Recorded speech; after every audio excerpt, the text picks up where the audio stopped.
हमारे उस्ताद मोहतरम यहाँ मौजूद हैं, मोहम्मद अली साहब। अस्सलाम वालेकुम सर। अस्सलाम, कैसे हैं आप? मैं बिल्कुल ठीक ठाक सर। मैं उम्र में शायद आपसे 1-2 साल शायद छोटा बड़ा ही हूँगा, लेकिन आप हमारे उस्ताद हैं क्योंकि वाकई हमने आपसे इस टॉपिक पर बहुत कुछ सीखा है। आपका बड़ापन है, बहुत शुक्रिया आपका, जज़ाकल्लाह खैर। सर शुरू करते हैं हम ईरान इसराइल वॉर से। इस वक्त करंट अफेयर्स में ईरान इसराइल वॉर दुनिया भर में सबसे बड़ा पहला टॉपिक है। पूरी इकॉनमी दुनिया की हिला के रख दी इस चीज़ ने।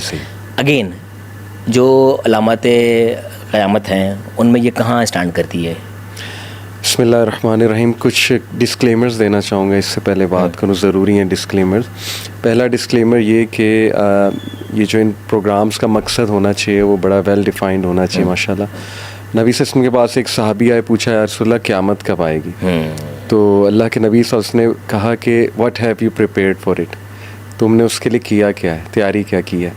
इससे एक उसूल डिफ़ाइन कर दिया कि ऐसे प्रोग्राम्स या इंफॉर्मेशन का मकसद सिर्फ इंफॉर्मेशन नहीं होना चाहिए, बल्कि एक आप में जज्बा पैदा हो, एक थरतल्ली मचे आप में और फ़िक्र पैदा हो कि दुनिया के हालात ऐसे हो रहे हैं तो कुछ भी हो सकता है, तो हमें अपनी आखिरत संवारनी है, हमें जो है ना वो कुछ करना है, हमें अपनी सोच ठीक करनी है, हमें अच्छा कंट्रीब्यूट करना है दुनिया में।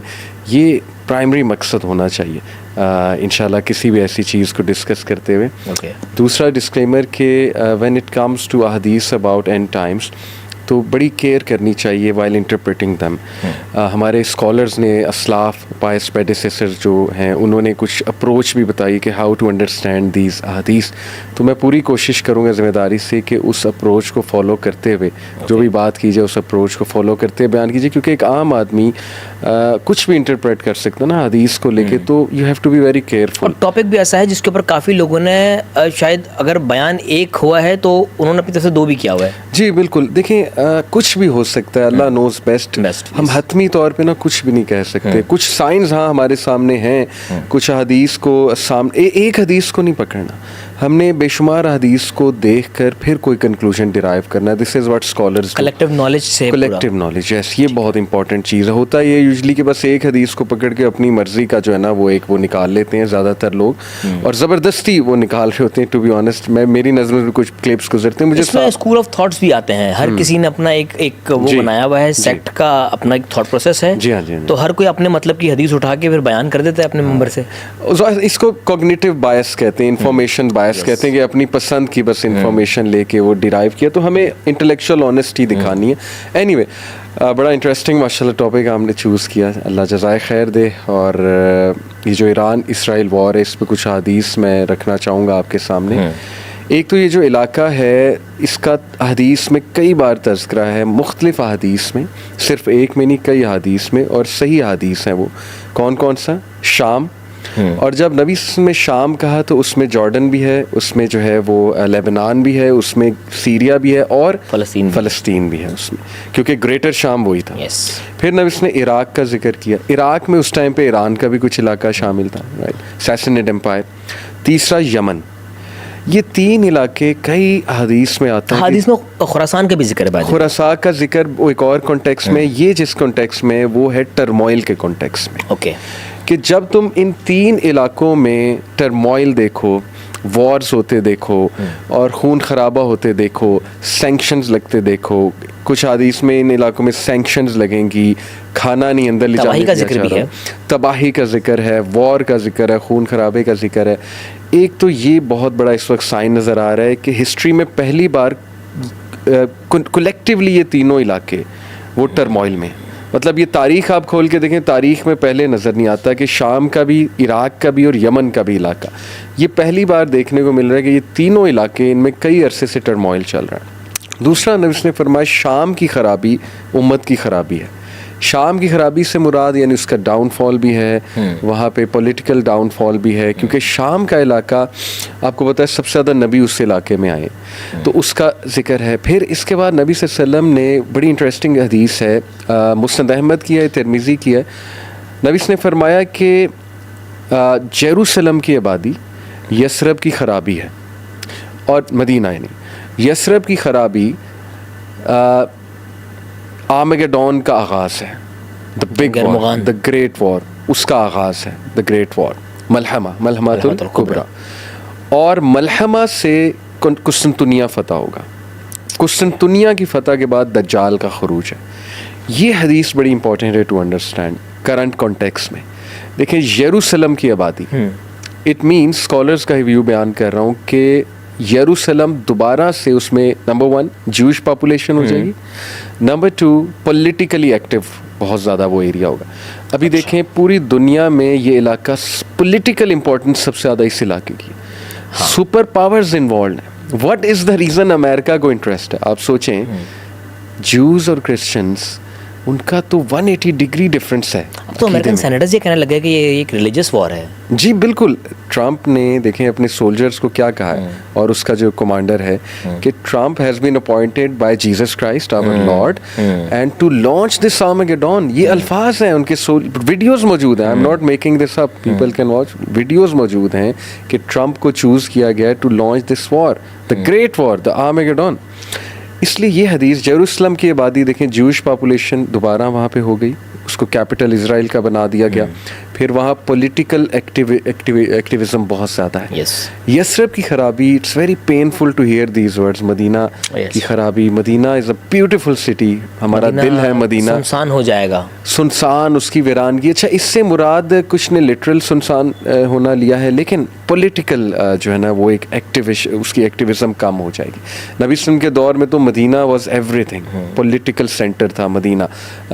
2 खुलफा 3 खुलफा के दौर में लोगों ने इल्मी सन्नाटा भी कहा है कि इल्म वहाँ से निकलना बंद हो जाएगा यसरब से। हाँ, ये डिफरेंट इंटरप्रिटेशंस हैं। तो मदीना, यसरब की खराबी, और उसके बाद तीसरा है मलहमा कुबरा, उसका आगाज़, मलहमतुल कुबरा का आगाज़। अच्छा, फिर मलहमा का जो जिक्र है ना, उससे पहले एक पॉइंट मैं बताना चाहूँगा। ज्यूज़ और क्रिश्चियंस का फंडामेंटली इतना डिफरेंस ऑफ ओपिनियन है अकीदे में कि आप इमेजिन करें कि ज्यूज़ जिनको, क्रिश्चियन जिसको लॉर्ड मानते हैं, जीसस क्राइस्ट हमारे तो नबी हैं, उनको कत्ल ज्यूज़ ने किया। इमेजिन। और हज़रत मरियम के बारे में क्या क्या उनकी किताबों में बातें लिखी हुई हैं, तोहमतें लगाई हैं, तोहमतें जो लगाई हुई हैं उन्होंने। इसके बावजूद जो यूनिटी नज़र आ रही है, इसकी क्या वजह है? ये एक बैफलिंग सिचुएशन है कि क्या ऐसा है अमेरिका को, अमेरिका एक क्रिश्चियन स्टेट है ज़ाहिर है, at the end of the day क्या है ऐसा कि वो उनकी मदद कर रहे हैं इस लेवल पे? इसमें 2 थ्योरीज हैं। एक तो ऑब्वियसली ब्लैकमेलिंग, एप्स्टीन फाइल्स आपके सामने है, वो पूरा एक प्रोजेक्ट था, ट्रैप था। एक तो साफ नज़र आ रहा है कि ब्लैकमेलिंग इस लेवल की होती है इनकी तरफ से, कुछ नहीं कर पा रहे, कुछ भी नहीं कर पा रहे। जो स्टेट के लीडर्स हैं उनको यूं पकड़ा हुआ है, और पैसा बहुत है, और at the end of the day पैसा, आपको पता है, फिर इंसान अपना दीन भी बेच देता है, सब कुछ बेच देता है। इन्वेस्टर्स हैं, हॉलीवुड पूरा इनके पास है, प्रोजेक्ट कैंसिल कर देते हैं ये, किसी कोई भी बोले इनके खिलाफ। फिर आप देखें कि सेनेट में इनका कितना ज़्यादा इन्फ्लुएंस है, अमेरिकन सेनेटर्स, सारे बैंक्स इनके हैं, सारा मीडिया इनका है, सारा न्यूज़ आउटलेट्स इनके हैं, एंटरटेनमेंट इंडस्ट्री इनकी है। तो बड़ी मेहनत की इन्होंने, आई हैव टू से दिस, और बड़े अरसे से ये प्लान है। एक तो वो थ्योरी है। दूसरी बड़ी इंटरेस्टिंग थ्योरी है कि जो एवेंजलिस्ट हैं, एवेंजलिकल क्रिश्चियंस जो हैं, इनका अकीदा है वही जो हमारा अकीदा है, यरूशलेम की आबादी। दे बिलीव कि जब तक यहूद जेरूसलम में पूरे जमा नहीं हो जाएंगे, जीसस क्राइस्ट की सेकंड कमिंग नहीं होगी। और दे एक्चुअली बिलीव कि जीसस, ऑर्थोडॉक्स का भी आई गेस, लेकिन इनका इस लेवल का है कि जीसस क्राइस्ट इन्हें आगे कत्ल करेंगे, ये इस लेवल तक इनका अकीदा है। और कैथलिक्स का इनका बिल्कुल बरक्स है, कैथलिक्स का बरक्स है। सही। तो ये कहते हैं कि जब तक हम इनकी मदद नहीं करेंगे ना, इनको सेटल ना कराएंगे, तब तक जीसस क्राइस्ट की सेकंड कमिंग होनी नहीं। और Trump is from this school of thought, उसके जितने वो पास्टर भी जो है, जी बिल्कुल ठीक है। अच्छा, ये भी बड़ा इंटरेस्टिंग है कि एक ये अकीदा है। अब आर्मेगेडोन की तरफ आते हैं कि वो जो ग्रेट वॉर होगी, वो उसका आगाज़ कैसे होगा, वो किन एरियाज़ में क्या चल रहा होगा, उसमें यही देन अगेन शाम, यमन, इराक के इलाकों में टर्मोइल होगा। सही। और उसकी डिटेल हदीस तो सही मुस्लिम में है, मैं आपके सामने रखता हूँ कि अल्लाह के नबी ने फरमाया कि होगा ये कि मुस्लिम्स और क्रिश्चियंस मिलकर एक थर्ड पावर के ख़िलाफ़ लड़ेंगे। ये आर्मेगेडोन की थोड़ी सी डिटेल है। अच्छा, उससे पहले छोटी मोटी वॉर्स चल रही होंगी, और मैं ये जो ईरान इज़राइल वॉर है इसको उस कैटेगरी में फ़िलहाल रखता हूँ। बाकी अल्लाह नोज़ बेस्ट जो उससे पहले की वॉर्स शुरू हुई होंगी। वॉर्स तो बहुत अरसे से चल रही, बट ये दिस इज़ समथिंग डिफरेंट जो ईरान इज़राइल का। तो मुस्लिम क्रिश्चियंस मिलकर एक थर्ड पावर के खिलाफ लड़ेंगे।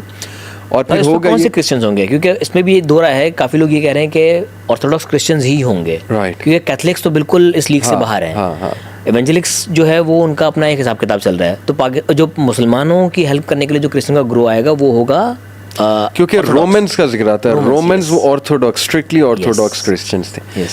तो उनको फतह मिलेगी और फिर एक क्रिश्चियन स्लीब को जो है ना वो करेगा, रेज करेगा, और मुसलमान जो है ना वो उसको वो कहेगा स्लीब की जंग होगी, तो एक मुस्लिम आगे आके उसको कत्ल कर देगा, वहाँ से फिर लड़ाई शुरू होगी, फिर क्रूसेड स्टार्ट होगी। यस, फिर क्रिश्चियंस और मुस्लिम्स के दरमियान, और फिर 70 मेरे ख्याल झंडों का जिक्र है जिसके नीचे, या 80 झंडों का जिक्र है जिसके नीचे आई थिंक हर झंडे के नीचे 12,000 सोल्जर या समथिंग लाइक दिस। कुछ स्कॉलर उसको नेटो के साथ तशबीह देते हैं, नेटो के अंडर भी इतनी कंट्रीज 70-72 हैं। हाँ, तो ये देखें अब क्या वो एक फ्लो बन रहा है कि सबसे पहले यरूशलेम की आबादी, मदीना की वीरानगी, उसके बाद जो है वो मलहमा का आगाज़, और वो कहाँ से हो रहा है कि पहले मुस्लिम और क्रिश्चियंस मिलकर एक थर्ड पावर के खिलाफ लड़ें। कुछ लोग उसको जो है ना वो वॉर ऑन टेरर से भी तशबीह देते हैं, ठीक है, क्योंकि मुस्लिम्स ने उसमें क्रिश्चियंस का जो है ना वो साथ दिया। खैर वो एक अलग डिस्कशन है, वॉर ऑन टेरर भी बहुत जो है ना वो एक इंटरेस्टिंग टॉपिक है। एनीवे, तो कुछ कहते हैं हो गया, ये हो गया है, जो मुस्लिम क्रिश्चियंस की वॉर थी ना मिलकर वो हो गई है।